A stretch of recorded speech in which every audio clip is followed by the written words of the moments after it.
warahmatullahi wabarakatuh. Saya Zamia Nazmi Maria dengan NIM 12203203543 dari Prodi Perbandingan Mazhab 2B.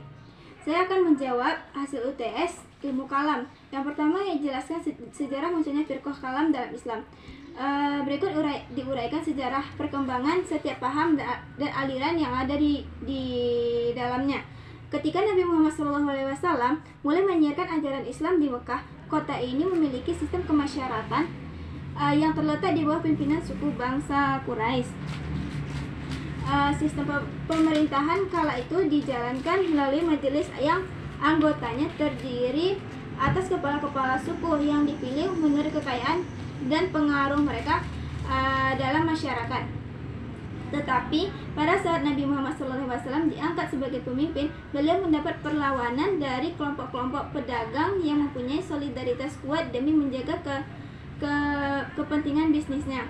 Akhirnya Nabi Muhammad SAW bersama para pengikutnya terpaksa meninggalkan Mekah dan pergi hijrah ke Yathrib atau sekarang disebut dengan Madinah pada tahun 622 Masehi.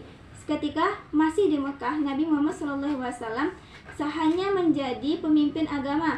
Setelah hijrah ke Madinah, beliau memegang fungsi ganda, yaitu sebagai pemimpin agama dan kepala pemerintahan. Disinilah awal mula terbentuk sistem pemerintahan Islam pertama, yakni dengan berdirinya agama Islam di Madinah ketika Nabi Muhammad SAW wafat pada 632 Masehi. Daerah kekuasaan Madinah tak sebatas pada kota itu saja, tetapi meliputi seluruh semenanjung Arabia, negara Islam pada waktu itu, sebagaimana digambarkan oleh William Montgomery Watt dalam bukunya bertajuk Muhammad Prophet and Statesman.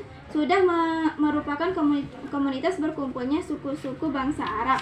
Mereka menjalin persekutuan dengan Nabi Muhammad SAW dan masyarakat Madinah dalam berbagai bentuk sepeninggal Nabi Muhammad SAW. Itulah timbul persoalan di Madinah. Terus selanjutnya setelah Nabi Muhammad wafat, Abu Bakar diganti.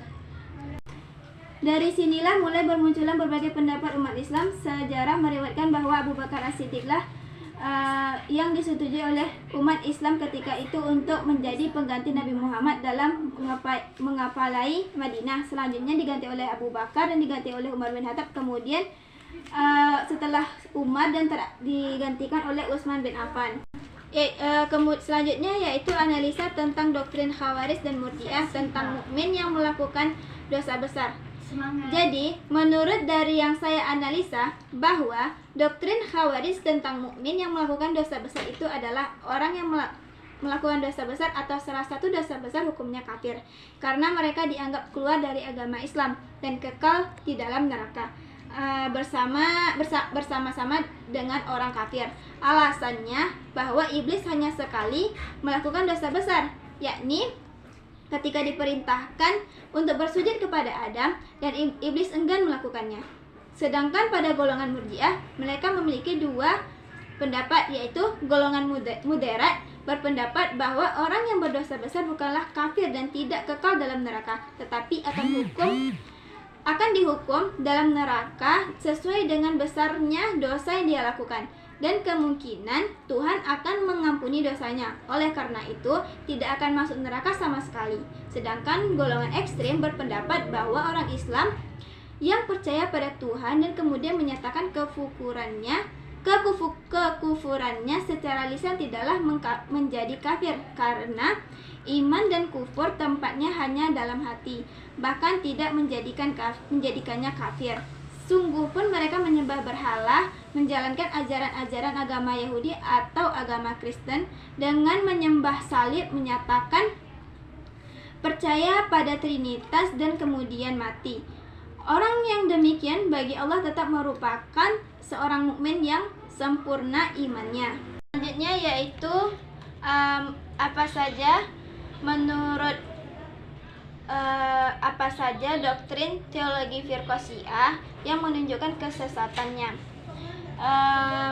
Menurut dari yang saya ketahui, yaitu poin penting dalam doktrin Syiah adalah menyatakan pernyataan bahwa segala petunjuk agama bersumber dari Ahlul Bait. Mereka menolak petunjuk-petunjuk keagamaan dari para sahabat yang bukan ahli al-bait atau para pengikutnya. Mereka menolak kekhalifahan Abu Bakar, Umar bin Khattab, dan Utsman bin Affan karena dalam pandangan mereka hanya Ali bin Abi Thalib yang berhak menggantikan Nabi. Berikutnya yaitu jelaskan dan beri analisa tentang perbedaan Qadariyah dan Jabariyah menurut af'al al-ibad. Menurut Jabariyah, manusia tidak mempunyai kemerdekaan dalam menentukan kehendak dan perbuatannya. Tuhan menciptakan perbuatan manusia, baik perbuatan jahat maupun perbuatan baik. Tetapi manusia mempunyai peranan di dalamnya, tenaga yang diciptakan dalam diri manusia mempunyai efek untuk mewujudkan perbuatannya. Sedangkan aliran Qadariyah menyatakan bahwa segala tingkah laku manusia dilakukan atas kehendaknya sendiri.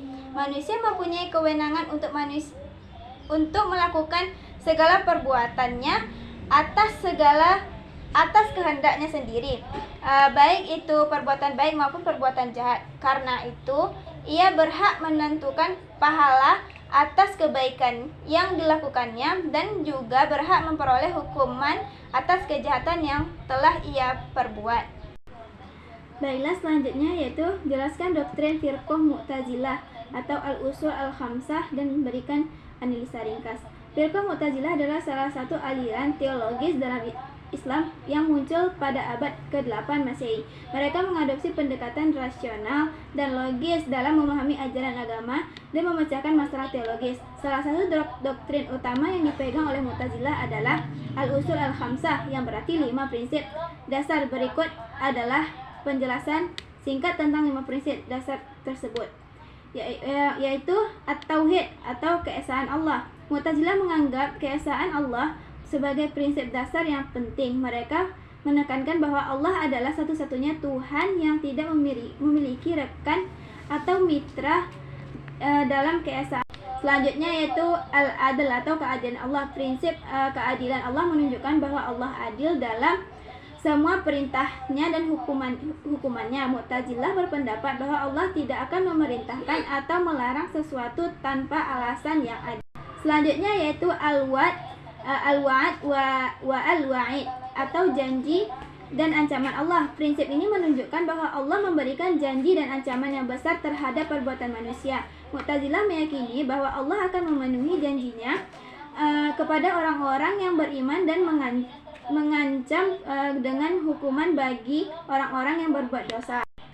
Selanjutnya yaitu al-manzilah baina al-manzilatain atau kedudukan antara kedua kedudukan. Prinsip ini menunjukkan bahwa seseorang yang melakukan dosa besar dan bukan mukmin sejati atau orang yang berbuat kebaikan besar dan bukan kafir memiliki kedudukan di antara dua kelompok tersebut. Mu'tazilah berpendapat bahwa mereka tidak sepenuhnya mukmin atau kafir. Yang selanjutnya yaitu al-amr bil ma'ruf wa al-nahi an al-munkar, atau menganjurkan perbuatan baik dan mencegah perbuatan jahat. Prinsip ini menunjukkan pentingnya mendorong tindakan yang baik dan mencegah tindakan yang buruk dalam masyarakat. Mu'tazilah menganggap ini sebagai tanggung jawab setiap muslim untuk berpartisipasi aktif dalam mewujudkan kebaikan dan menentang. Sekian dari saya. Hanya itu yang dapat saya sampaikan untuk menjawab pertanyaan dari UTS Ilmu Kalam. Assalamualaikum warahmatullahi wabarakatuh.